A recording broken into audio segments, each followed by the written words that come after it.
Hello friends, doctor സൂരജാണ്. ഒരു അത്യാവശ്യ കാര്യം പറയാനാണ് ഇന്ന് വന്നിട്ടുള്ളത്.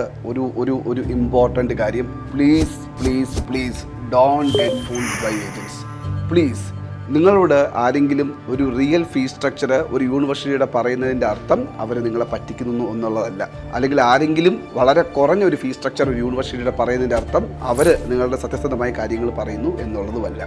ഇന്ന് ഈ നീറ്റ് എക്സാമിന് ശേഷം ഒരുപാട് കേസസ് ആണ് നമ്മുടെ മുമ്പിൽ ഇങ്ങനെ പൊയ്ക്കൊണ്ടിരിക്കുന്നത്. ഒരുപാട് ഇപ്പോൾ ഫോർ എക്സാമ്പിൾ ഒരു പർട്ടിക്കുലർ എക്സാമ്പിൾ പറഞ്ഞ ഒരുപാട് ആൾക്കാർ പറയുന്നുണ്ട്. ഇപ്പോൾ ഉസ്ബെക്കിസ്ഥാനിൽ താഷ്കണ്ടിൽ സാർ ഇവർ പറഞ്ഞല്ലോ നമുക്ക് ടോട്ടൽ 18 ലക്ഷം രൂപയ്ക്ക് പഠിക്കാൻ പറ്റും, അല്ലെങ്കിൽ ഇവർ പറഞ്ഞല്ലോ ടോട്ടൽ നമുക്ക് 22 ലക്ഷം രൂപ ആവുന്നുള്ളൂ. നിങ്ങൾ ഒരു കാര്യം ആലോചിച്ച് നോക്കൂ. നിങ്ങളോട് ആരെങ്കിലും റിയൽ ഫീസ് സ്ട്രക്ചർ സംസാരിക്കുമ്പോൾ അത് ജെന്യുവൻ ആണോ നിങ്ങൾ ഡെഫിനറ്റ്ലി വെരിഫൈ ചെയ്യണം, റൈറ്റ്? പക്ഷേ അതിൻ്റെ അർത്ഥം ഏറ്റവും കുറഞ്ഞൊരു ഫീസ് സ്ട്രക്ചർ പറയുന്ന ആൾ പറയുന്നത് സത്യമാണ് എന്നുള്ളതല്ല. നിങ്ങൾ ബേസിക് ആയിട്ട് കാൽക്കുലേറ്റ് ചെയ്ത് നോക്കും. ഇപ്പോൾ താഷ്കണ്ട് എന്നൊരു കോളേജ് ആണെങ്കിൽ ഫോർ എക്സാമ്പിൾ ഞാൻ പറയാം, $3400 ഫീസും $600 ഹോസ്റ്റൽ ഫീസും $540 വിസയുടെ എക്സ്റ്റൻഷനും രജിസ്ട്രേഷനും കൂടെ ആയി വന്നിട്ട് 6 വർഷത്തെ അതിൻ്റെ ഡോളർ റേറ്റ് കാൽക്കുലേറ്റ് ചെയ്യുമ്പോൾ തന്നെ 22-23 ലക്ഷം രൂപ ആവുന്നുണ്ട്. പിന്നെ നിങ്ങളുടെ ഫ്ലൈറ്റ് ടിക്കറ്റ് നോക്കണം, പിന്നെ നിങ്ങളുടെ ഫുഡ് നോക്കണം, പിന്നെ നിങ്ങൾ ആദ്യത്തെ വർഷം പോകുമ്പോഴുള്ള ചിലവുകൾ നോക്കണം. സോ ബേസിക്കലി ഈ പാക്കേജസ് നിങ്ങൾക്ക് ആരെങ്കിലും എക്സ്പ്ലെയിൻ ചെയ്ത് തരുന്നുണ്ടെങ്കിൽ അവർ നിങ്ങളോട് ജെന്യുവൻ ആയിട്ട് കാര്യങ്ങൾ സംസാരിക്കുന്നു എന്നാണ് സത്യം. ഇപ്പോൾ ഞാൻ 2 തരത്തിലാണ് ഈ കൺഫ്യൂഷൻസ് വരുന്നത്. ഒന്ന്, ടോട്ടൽ പാക്കേജിൽ ആൾക്കാർ വളരെ കൺഫ്യൂസ്ഡ് ആണ്. 18 ലക്ഷമല്ലേ ഉള്ളൂ, 20 ലക്ഷം അല്ല.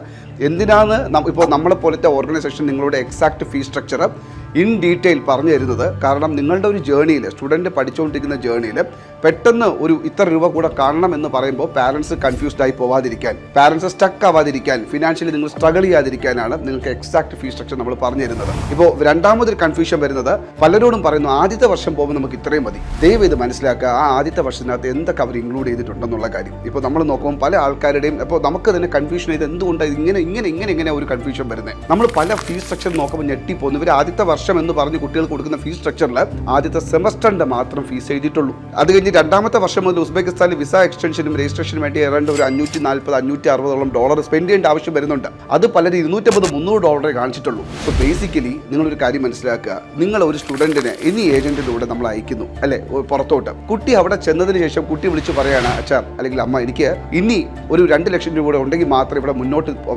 ക്ലാസ്സിൽ പോകാൻ പറ്റത്തുള്ളൂ എന്ന് പറഞ്ഞാൽ നിങ്ങൾക്ക് ആ പൈസ അയക്കാനല്ലാതെ വേറെ എന്തെങ്കിലും നിവർത്തിയുണ്ട്. സോ ഇത് മുതലെടുക്കുന്ന ഏജൻസിനെ നിങ്ങൾ ദയവായി തിരിച്ചറിയുക. ഒരുപാട് ഡെഡിക്കേറ്റഡ് ആയിട്ട്, ഭയങ്കരമായ ഡെഡിക്കേറ്റഡ് ആയിട്ട്, ഇതൊരു ഭയങ്കര സർവീസ് മെന്റാലിറ്റി കൂടി ഇതിനകത്ത് കണ്ടിട്ട് ഇതിനോട്ട് പ്രവർത്തിക്കുന്ന ഒരുപാട് ആൾക്കാരെ എനിക്കറിയാം, റൈറ്റ്?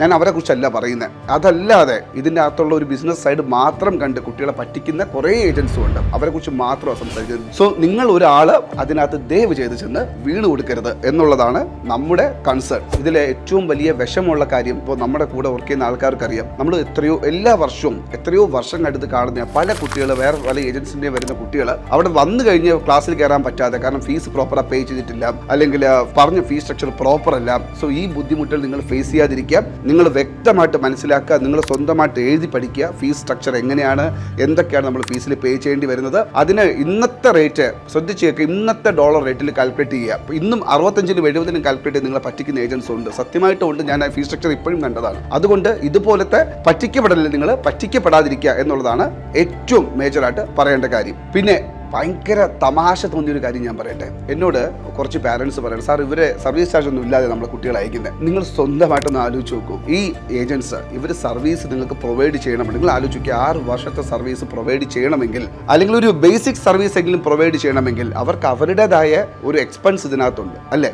അപ്പോൾ എങ്ങനെയാണ് ഒരു ഏജന്റ് സർവീസ് ചാർജ് ഇല്ലാതെ നിങ്ങളെ കുട്ടികളെ അയക്കുന്നത്? സോ അങ്ങനെ പറയുന്ന ആൾക്കാരെ നിങ്ങൾ വിശ്വസിക്കുകയേ ചെയ്യരുത്. ഡെഫിനറ്റ്ലി അവർ ചെയ്യുന്ന സർവീസിന് നിങ്ങൾക്ക് അഫോർഡബിൾ ആയിട്ടുള്ള സർവീസ് ചാർജ് മേടിക്കുന്നതിൽ നിങ്ങൾക്ക് അത് കൊടുത്തേ പറ്റത്തുള്ളൂ. അതല്ലാതെ എങ്ങനെ അവർ നിങ്ങൾക്ക് സർവീസ് പ്രൊവൈഡ് ചെയ്യാൻ പറ്റിയ, പ്രത്യേകിച്ച് MBBS എബ്രോഡിനകത്ത് കുട്ടി അവിടെ പോയി അല്ലെങ്കിൽ കുട്ടി അവിടെ കൊണ്ടാക്കുന്നത് അതൊരു വലിയ ടാസ്കേ അല്ല. കുട്ടിക്ക് 6 വർഷത്തെ സർവീസ് അവിടെ കൊടുക്കണം. സോ അത് നിങ്ങൾ മനസ്സിലാക്കുക. നിങ്ങൾ ഏത് ഏജന്റിലൂടെ അയക്കുന്നത്, ഈ ഏജന്റിന് നിങ്ങൾ അയക്കുന്ന രാജ്യത്ത് ഒരു പ്രോപ്പർ സെറ്റപ്പ് ഉണ്ടോ, അവർക്ക് അവിടെ ഒരു ഓഫീസ് ഉണ്ടോ, നമ്മുടെ കുട്ടികൾക്ക് എന്തെങ്കിലും ഒരു എമർജൻസി വന്നാൽ നോക്കാനായിട്ട് ആൾക്കാരുണ്ടോ? 17-18 വയസ്സുള്ള കുട്ടികളാണ് പുറത്തോട്ട് പോകുന്നത്. അവിടെ ചെന്ന് ഇവർക്ക് ഭാഷ അറിഞ്ഞൂടാ, പെട്ടെന്ന് അവർ പാനിക്കായി പോയാൽ, പെട്ടെന്ന് പേടിച്ചു പോയാൽ, പെട്ടുപോയാൽ വേറെ ഒന്നും ചെയ്യാൻ പറ്റത്തില്ല. സോ ഇതുപോലത്തെ കാര്യങ്ങൾ ദയവ് ചെയ്ത് നിങ്ങൾ നോക്കിയിട്ട് വേണം സ്റ്റുഡൻസിനെ പുറത്തോട്ട് അയക്കാൻ. കുറച്ച് ഫീസ് പറയുന്ന ആൾക്കാരുടെ പിറകെ ഓടരുത്. കറക്റ്റ് ഫീസ് പറയുന്ന ആൾക്കാരാണ് നിങ്ങൾ ബേസിക്കലി, കൂടുതൽ ഫീസ് തന്നെ ഞാൻ പറയുന്നത്, കറക്റ്റ് ഫീസ് സ്ട്രക്ചർ പറയുന്ന ആൾക്കാരെ നിങ്ങൾ തേടി കണ്ടുപിടിച്ച് മനസ്സിലാക്കുക. നിങ്ങൾ സ്വയമായിട്ട് ആ കാൽക്കുലേറ്റ് ചെയ്ത് മനസ്സിലാക്കുക. ഇത് വളരെയധികം ഇമ്പോർട്ടൻ്റ് ആയിട്ടുള്ള ഒരു കാര്യമാണ് ഏതൊരു രാജ്യത്ത് അഡ്മിഷൻ എടുക്കാനാണെങ്കിലും.